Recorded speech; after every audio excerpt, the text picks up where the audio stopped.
1823. Independencia Azul.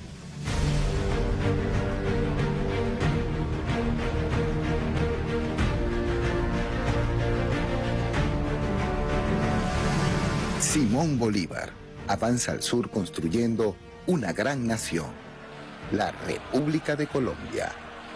Una gesta popular de indígenas, esclavos y mestizos, hombres y mujeres, unidos en la milicia más grande de su época, el Ejército Libertador. Y Bolívar que está siempre presente. ¿Dónde está? ¿Por qué no aparece? Bolívar está en el sur. Bolívar está en Guayaquil cuando ocurre la batalla naval del Lago. Está atento a la posible y a la necesaria liberación del sur. Y a mí me parece fundamental entender en qué andaba el Libertador.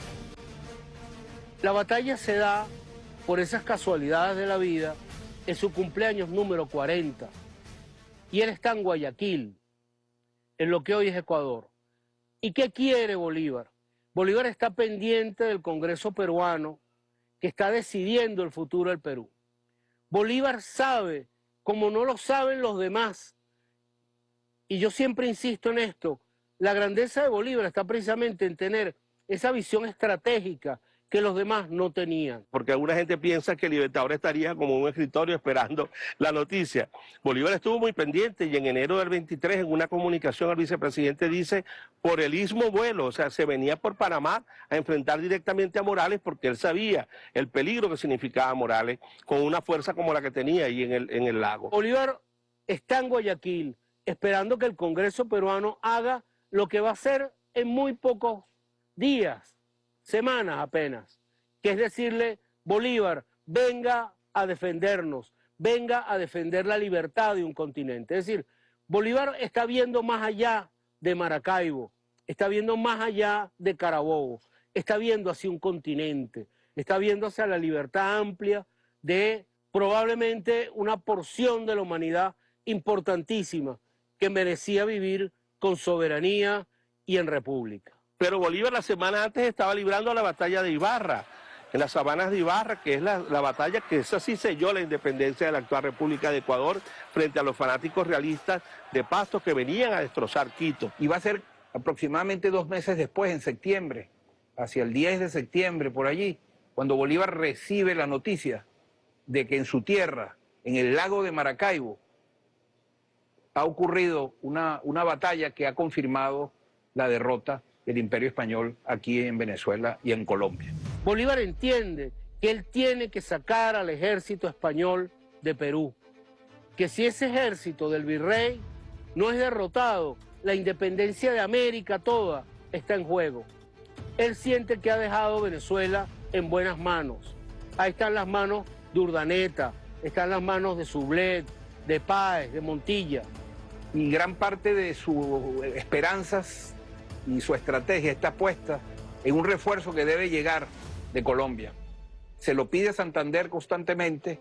Una vez que está liberada Colombia y derrotada la flota allá en el lago del Maracaibo, ahora sí, mándame los 3.000 efectivos que necesito para completar la liberación del Perú. Para la época realmente se consideraba como el mar territorial aquel que podías defender desde tus cañones de costa. Y se estimaba que eso se podía hacer con 3 millas náuticas, que era el alcance que tenían los cañones que podías poner en los castillos, etc. Lo importante no fue la capacidad solamente de dominar esas 3 millas náuticas, sino el hecho de que la flota que quedó conformada de tal forma que comenzaron a tener la fortaleza geoestratégica y geopolítica que permitiera a los patriotas, verse ya proyectando hacia las islas del Caribe, verse proyectando en el Océano Atlántico y ver su proyección incluso hasta el Pacífico Sur. Por eso es muy curioso, ¿verdad? Pero es real que de alguna manera Maracaibo y Ayacucho tengan que ver, es decir, Venezuela y el Perú, más allá de la presencia de Bolívar y de los venezolanos. La batalla naval del lago de Maracaibo viene a ser el punto culminante de una larga trayectoria de enfrentamiento contra el dominio español en nuestra América. La libertad comenzó a llegar por ahí. Lo primero que ocurrió es la expedición de Miranda. Miranda decide desembarcar en Ocumare y ha logrado armar unos barcos en Nueva York para lanzarse a la aventura quijotesca de liberar un país. Con la batalla naval que se da frente a las costas de Ocumare, el 28 de abril de 1806, se inicia realmente la lucha por la liberación de independencia de Venezuela. Y no solamente Venezuela, porque la idea de Miranda siempre fue la independencia de toda la América ocupada por España. La primera fuerza naval de que tengamos nosotros memoria en Venezuela fue la que comandó aquel infinito caraqueño venezolano que se llamó Francisco de Miranda. Ahí nació, en mi modesto criterio, la Armada mirandina, bolivariana, revolucionaria, antiimperialista. Cuando arribó Miranda en 1806 a Venezuela, que llega por mar, comenzó a sembrar o a marcar esa impronta que hoy en día nosotros tenemos sembrada desde el Caribe, desde los Caribes, desde el Guayquerí, desde el Guarao. Entonces fíjense cómo nuestras luchas de independencia comienzan con una batalla naval de 3 naves solamente contra 2 grandes naves españolas, pero igualmente fue una batalla a muerte. De hecho, las 2 goletas son capturadas. Los tripulantes de esas goletas fueron hechos presos, luego juzgados, y 10 de ellos fueron ahorcados en Puerto Cabello. Es decir, los españoles no les dieron bienvenida, los españoles sabían que estaban atrapando enemigos de la corona. Porque el primer comandante que tuvo nuestro ejército, en verdad, fue Francisco de Miranda. A veces lo olvidamos un poco al gran Miranda. Nunca lo quiso la oligarquía caraqueña. Y así lo maltrató la historia. Pero uno de los más grandes venezolanos de todos los tiempos, Francisco de Miranda. Pero nacieron nuestro ejército y nuestra armada precisamente para impulsar junto al pueblo venezolano la revolución de independencia. A partir de esa batalla, de esa primera batalla, ya hay claramente definidos 2 bandos. El bando de los patriotas, el bando de los que quieren la libertad y el bando de los que pretenden extender el dominio del rey de España sobre estas tierras. La gesta de nuestros pueblos originarios comenzó desde la llegada del primer invasor. El mismo delincuente de Américo Vespucci, en sus cartas de 1500, a los financistas, los Médici, les dice que llegando a esas islas donde habían casas palafíticas, la gente los recibió a flechazos y tuvieron el primer combate. Él dice allí, el descarado, que probamos el filo de sus fierros, y también que tomaron de nuestras casas abundante algodón finísimo y palo Brasil, es decir, comenzó el genocidio y comenzó el saqueo, el robo. Los españoles llegaron precisamente a la zona del lago de Maracaibo, lo que hoy en día entendemos como el lago de Maracaibo. Al ver los palafitos, la asociaron a aquella pequeña Venecia. Nosotros, de alguna forma, nuestros habitantes originarios, no podemos separarlos del uso del mar. Es parte inmanente de su cultura y de su historia. Eso no pudo ser borrado de la noche a la mañana. En el caso de los pueblos originarios en el lago de Maracaibo, en ese estrecho, en el Golfo de Venezuela, los combates comenzaron el 24 de agosto de 1499, cuando llegó la primera expedición invasora de Alonso de Ojeda, que no descubrió ningún lago, por cierto. Ya teníamos 14.000 años de antigüedad, de presencia humana en la región. Y allí las viejas naciones arahuacas se habían asentado 3.600 años tal vez antes de la llegada de los europeos, que son los verdaderos descubridores de todo esto. Y ese pueblo arahuaco allí es el pueblo añú, en el caso del lago. En el territorio del actual estado Zulia también están pueblos guayú en la península Guajira, pueblos Japreria, es un pueblo minoritario, Yucpa, que son de origen caribe, y están los Barí en el sur de la sierra, de tronco lingüístico chicha, del grupo macrochichense. Por cierto, fueron los Barí los que dieron de baja a ese primer gobernador colonial, Ambrosio Alfinger. Y una participación importante en la época de la independencia fue a través de embarcaciones ligeras, alargadas, pequeñas, llamadas flecheras, precisamente porque se utilizaban para lanzar flechas, que era una de las armas por excelencia que utilizaban los aborígenes. Y sí, bueno, tanto en otras expediciones marítimas de la época, de esa épica independentista tan importante que ocurrió desde 1806 hasta 1823 en la batalla naval del Lago, a lo largo de toda esta historia hubo la participación de flecheras y de pueblo en armas, convertido en milicias, que a través de su ejercicio en el combate ayudaron y coadyuvaron a las victorias que pudimos haber obtenido. La participación del pueblo en el ejército independentista fue fundamental en todas las gestas. Mientras los mantuanos estaban en la disputa por liberarse del Imperio Español, por la liberación política del Imperio Español, el pueblo se sumó, y hasta que el pueblo no se sumó, y eso era una de las banderas que llevaba Bolívar, ¿verdad?, que el pueblo se pudiera sumar masivamente a la independencia. Y para que el pueblo se sumara, bueno, era necesario que el pueblo entendiera que la independencia también era para él. Blancos, peninsulares, blancos criollos, tercerones, zambos, mulatos, salto atrás, indígenas, afros, pardos, todos ellos conjugados en un ejército patriota con un único mando. Y eso es lo que va a permitir, por un lado, la derrota de Boves en Urica, por el otro, va a permitir, a partir de la toma de Angostura, el cambio estratégico militar y la marcha hacia un ejército victorioso por su complejidad étnica-cultural. Se sumaron de manera masiva, no solamente los blancos y las blancas, criollos y criollas, sino también los indígenas. Grandes contingentes indígenas participaron en la guerra de independencia, dieron su vida en los campos de batalla. Tenemos, por ejemplo, a Piar, ¿verdad?, comandando batallones indígenas en el sur del país para lograr la campaña de Guayana, que es muy importante para que se consolide la República.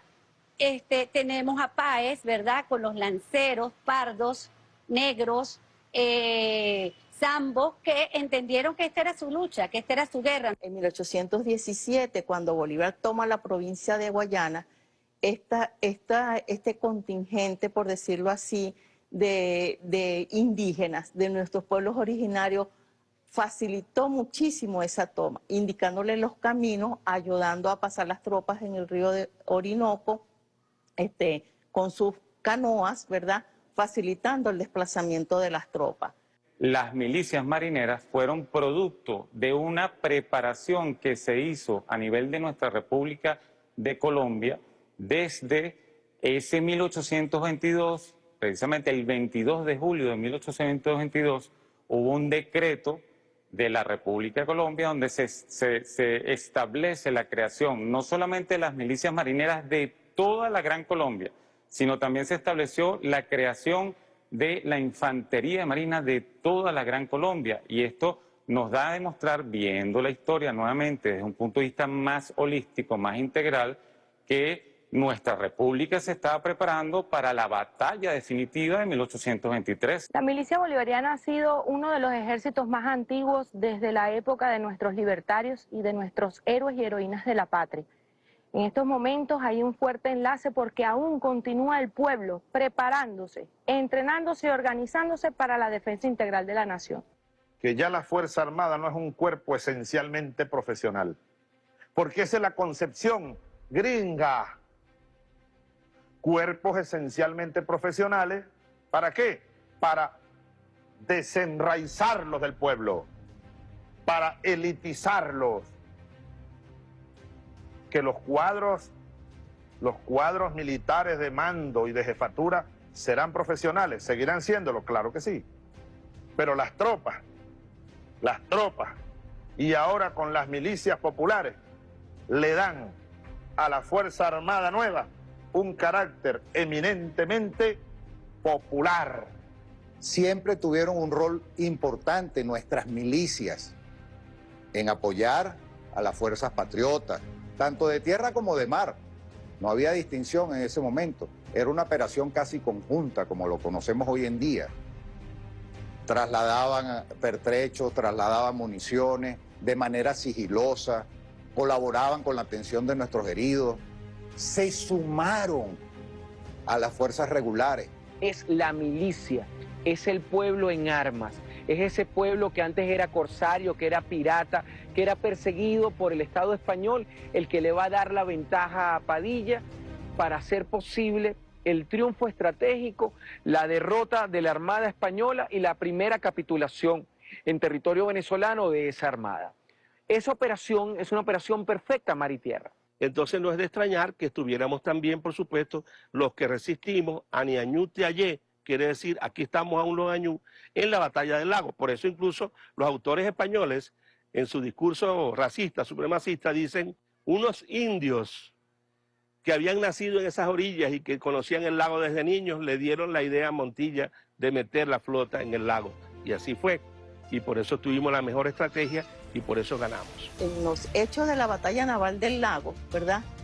Teníamos conformadas las fuerzas sutiles, y en esas fuerzas sutiles también nuestros pueblos originarios formaron parte de esa tripulación, y su experiencia al navegar significó muchísimo en el desplazamiento de estos buques menores para afrontar al enemigo, ¿verdad? Y dieron una importancia relevante, ya que inclinaron la balanza por una gesta libertaria, por un ideal de libertad. Dentro de esa historia, el pueblo irreverente siempre se ha sumado a las causas justas en nuestra tierra.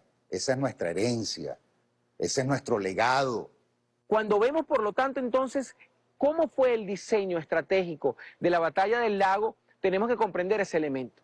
Tenemos que comprender cómo las fuerzas sutiles conformadas por habitantes de los pueblos de agua, es decir, los pueblos añú y los pueblos guayú, esa ventaja no la tuvo Francisco Tomás Morales, esa ventaja no lo tuvo el comandante Laborde, la tuvo el ejército patriota por la conformación de un ejército popular, de un ejército que va a ser victorioso y un ejército que hoy en día mantiene esa convicción y mantiene ese mismo compromiso. Tenemos muchos milicianos y milicianas preparadas también en los mares y en los ríos de Venezuela, tanto en la defensa integral como también podemos resaltar hace poco unos acontecimientos ocurridos en Chuao, Estado Miranda, donde se presentaron milicianos a orilla de costas en contra de la Operación Gedeón, que fue llamada Negro Primero. El día de ayer, domingo 3 de mayo, Venezuela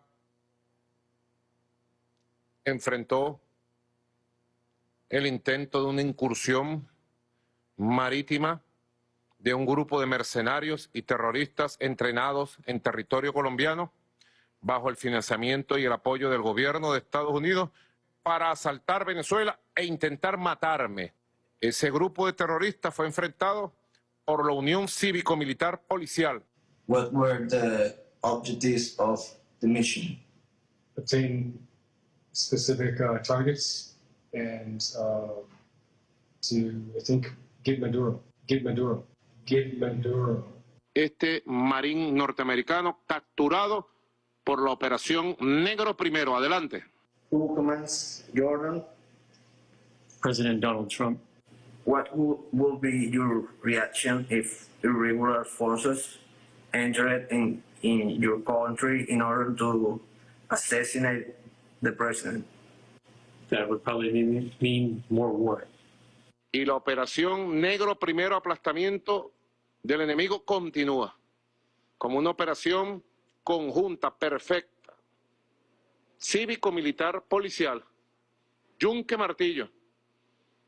Yo le hago un llamado a todos los venezolanos y venezolanas, 1000 ojos, para defender el país, y una milicia nacional bolivariana como componente especial, que es el pueblo diseminado en todos los pueblos, barrios y ciudades del país.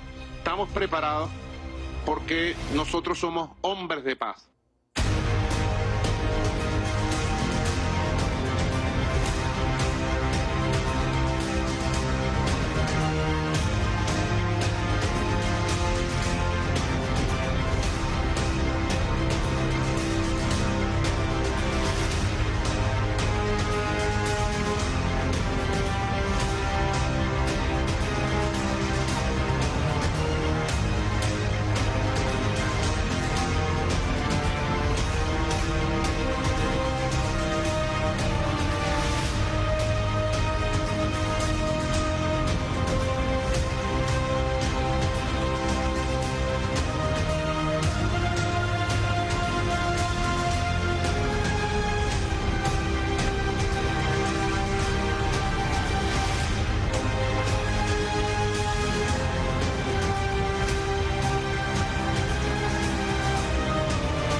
Cuando me dicen Bolívar y el mar, lo primero que se me viene a la mente es precisamente la participación del Libertador. Pero aquí Bolívar interactúa con el mar de una manera un tanto diferente, porque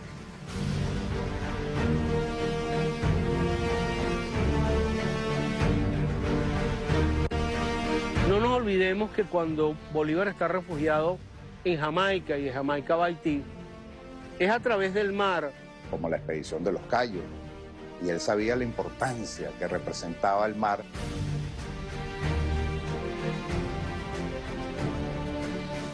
Un hombre que estuvo relacionado con el mar, bueno, su primer exilio, Casa Curazao, Cartagena. Toma 10.